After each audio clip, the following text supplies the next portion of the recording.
The intention of this video is not to discredit other online stores. I'm just sharing my experience and the things that help me transform my online store.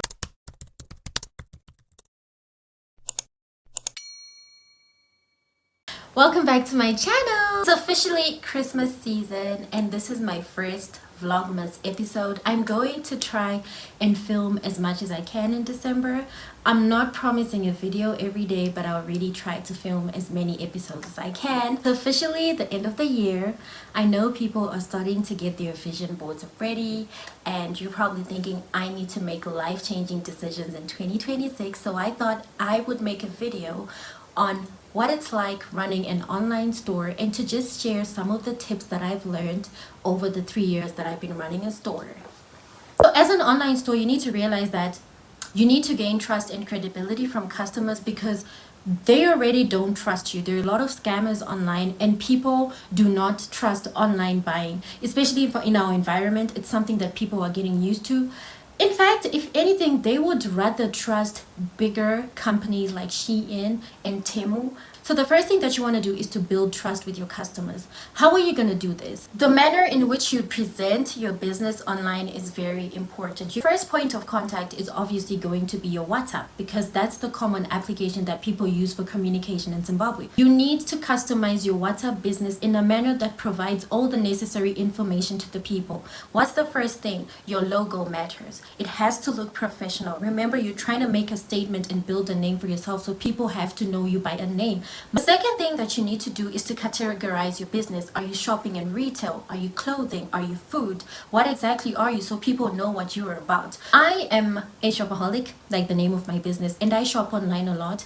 A lot of mistakes that online stores do is not communicate with their customers. For you to actually have profitable sales and to have a flourishing online store, you need good communication. How are you going to communicate? The moment they message you, you're supposed to have at least an introduction. They have to know what you are about. I've messaged some people on their WhatsApp business. There's literally no profile picture. There's no category. There are no opening hours.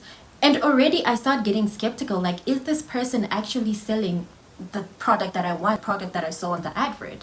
So, and then by the time you message them, there's no welcome message to get you to familiarize with the business. There's no catalog. So these are things that you need for your WhatsApp business. All those fields that you see when you download that WhatsApp and then it asks you to fill out those fields, they have to be filled out, okay? This is where you get to shine, where you get to showcase what your business about is. It gets tiring for people to keep asking you the same information, but if you provide your customers with enough information about you, you will not waste so much time typing out messages to people. Some people hate those automated messages, but trust me, they will save you so much time from doing explanations. Because you're an online store, your item is not readily available, so you need to have hours, delivery options stated out in that welcome message, okay? So I'm gonna show you an example of how I do mine.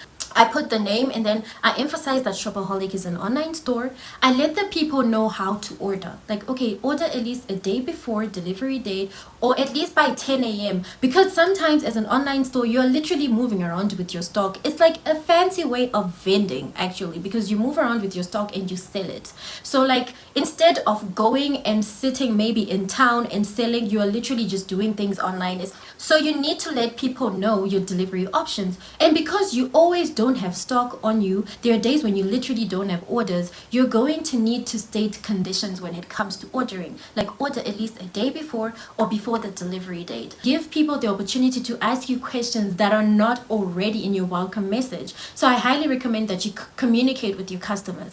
And another way to gain credibility and trust from your customers, you need a catalog, guys. This is something I'm also working on because there are times when I get so overwhelmed. You're doing everything on your own. You are the PR, you're the content creator. It gets overwhelming. So the last thing that you want is to not have all the details in your WhatsApp. As I mentioned earlier, WhatsApp business is so good that it gives you all the options of what you should include in there. There's a part where you write the price. You have no business selling things without a price. I don't get the logic behind those things unless if you sell customized gifts. It's so annoying when you're trying to shop something and someone does not put the price and you have to ask them for the price. Maybe some of you have valid reasons. Listen, if you have a valid reason, you can comment down below. Leave a comment. I would really like to understand people that don't put the prices. You're gonna put the description. Remember, you're an online store. People have never seen this product. They want to know the size. They want to know the measurements. One thing I really try to do in my catalog is to make sure that all the details are there. It's 300 milliliters. It's 10.5 centimeters length, width, and height. At least it gives people an idea of exactly what they're buying. And then you put the color options, only one color available. If you're dealing with a very observant customer or customers that pay attention to detail, you are not going to have problems with having to explain over and over again. It will really make your workflow smooth. So in my experience with online buying, you order something a day before, you follow protocol, right? You respect the business. You order something a day before, and on the day, you don't hear from the person at all. And you have to message them, hey, I would like to confirm my order.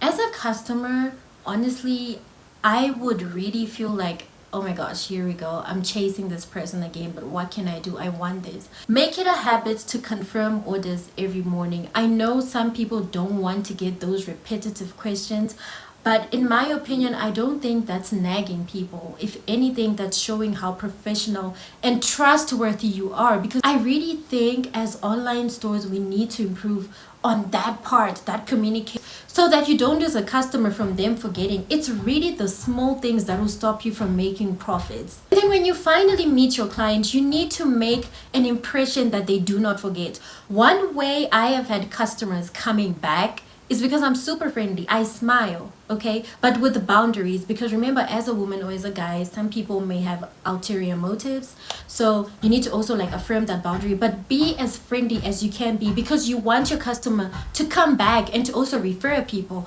So that as a seller, I try by all means to be accommodative.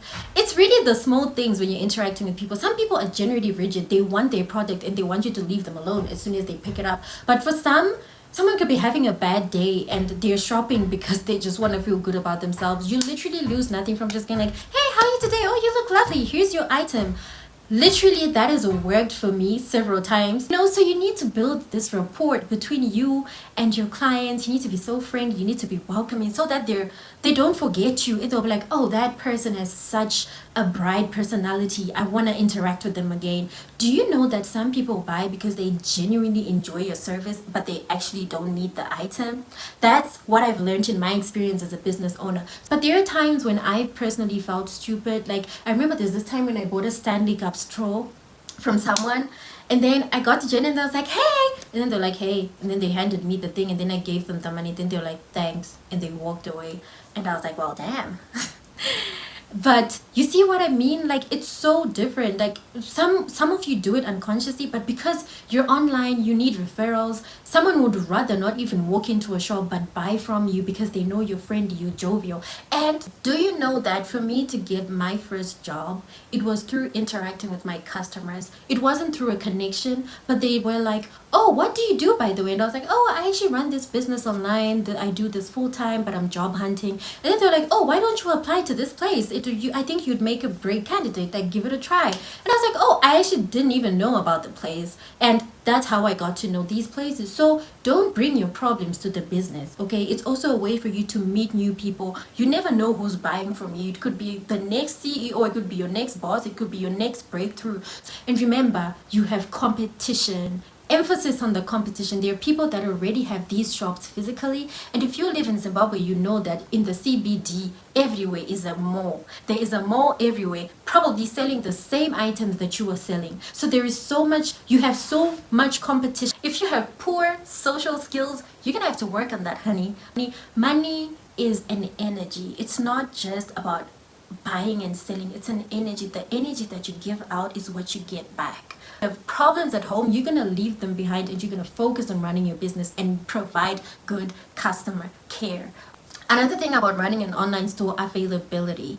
So as a Zimbabwean, we know that network can really let us down, and that sometimes really slows down business when you're an online store. I highly recommend getting a good phone. I didn't say expensive like an iPhone 17, but a good phone with a good picture quality. okay, or a reasonable picture quality where if you were to sell your product and there's good lighting, it can take a reasonable picture. But you need a phone, at least a dual SIM, so that you can have alternatives. If people can't reach you on your Econet line, they can reach you on your Net One line. Because I know network adds up. And as an online store, you cannot afford to be offline. Honestly, people that see me think I have a phone addiction. I literally have my phone in my hands 24/7. Okay, you're gonna need to have that backup. It's important. So as an online store, you need to have actual pictures of the product. For you to gain credibility from your clients, you need to post actual pictures of the product. It's the only way they can trust you. But imagine already you don't have a catalog, you don't have a welcome message, your WhatsApp profile picture is blank, and now you're sending someone a picture that you downloaded from the internet. Do you really think people are gonna buy? I download pictures from the internet when they look exactly the same as the product, and when I'm just feeling so tired to take pictures. That's the only time you'll see me downloading pictures. But the rest of the time, I actually dedicate a day after restock to take pictures and videos.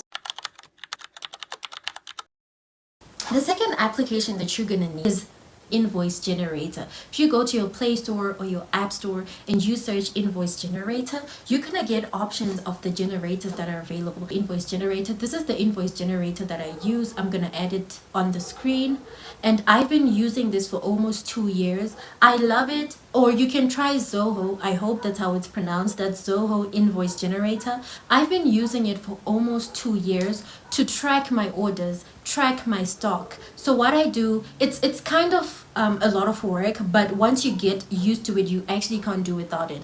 Do away with diarizing stuff. Like, you have to be tech savvy, okay? So what I did, I downloaded this invoice generator, and it's going to help you to identify the items that need to be in stock, and it's also going to show you things that are not selling well. The biggest mistake that I've made as a business owner is not identifying, well, when I had just started, it was not identifying what's selling and what's not on time. I got so caught up in getting sales every day, I kind of forgot that the more you sell when you put a product out there, maybe you're selling something that's unique. There are also other competitors who are looking for where to get that product at a cheaper price. So don't get so caught up selling the same item. This is a model that works for me. It may not work for you, but I've actually had customers complain that, oh, you have some items in stock, and then when we come back after 4 months, you no longer have them. It's because after tracking them using my tracker, I can tell that, listen, this isn't giving me much profit, so I need to get rid of it and start selling something that's actually selling. But generator, why I love this, I have had returning customers literally because of an invoice generator. As soon as someone buys from me, I generate the invoice and I send them, and it has my details in there, my phone number, my location, their phone number. And also, it just helps to show that you're organized. And if you're selling electricals, people won't be anxious to buy from you because they have proof that they actually bought from you, and they can bring back something if it's not working. And yes, there will be those scenarios where you have returns and losses. It's part of business. Another application that you need is Canva. You can use Canva to make your logos, to make your flyers. If you want to market something on other platforms, you can actually make a flyer with your products, with your details. You can make your business card. I mean, if you want to look fancier and if you want to invest money in making business cards, you can literally make them on your own using Canva, and then you just go look for someone to print them out. You can make posters. There's so many templates of things that you can use. Then now we're in the TikTok era, and it comes with editing options, but I highly recommend that you download CapCut for your edits, for your videos. We'll also give you templates on how you can actually market your product better. I'm also going to talk about boundary setting. Yes, customer is king, but you need to have a business with structure. Because one thing is, if you don't have structure, people are going to bully you in the name of customer is king. You need to treat your customers with love, with respect, because they're funding your business and you're giving them the product. But do not forget to set clear boundaries. There are people that are going to say, I want this product delivered right now and it's 8 p.m. If your shop is closed, it's closed.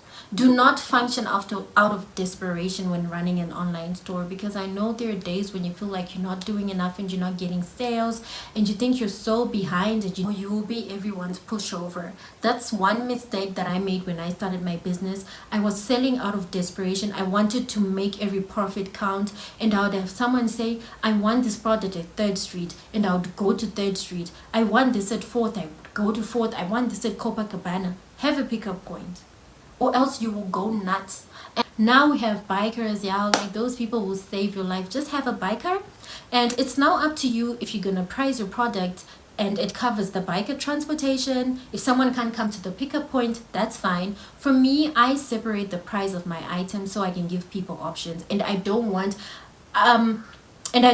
to come off as super expensive as well. But don't be afraid, don't be like me, don't be afraid to price your product. But I price my product with the profit that's gonna give me, and I don't add transport. If you can't pick up from the pickup point, I'm gonna charge you. I cannot deliver to you for free, because you could be in Harare and someone is like 64 kilometers away. That is not your burden to carry. Okay, you're going to charge for your delivery unless if you're now established and you have your own car and you know you can deliver. But if you don't, set clear boundaries. Okay, also something that I do not play with, that's price negotiation. Do not get into the habit of always negotiating your price. There's nothing like that. Your price is your price. Set clear boundaries. For me, these are some of the tips that I used that really worked for me and helped me to turn $20 into $1,000. I said we've come to the end of our video. If there are other things that you would like me to discuss, I can make another video. You can just leave a comment down below. Don't forget to like, subscribe, and share. Bye!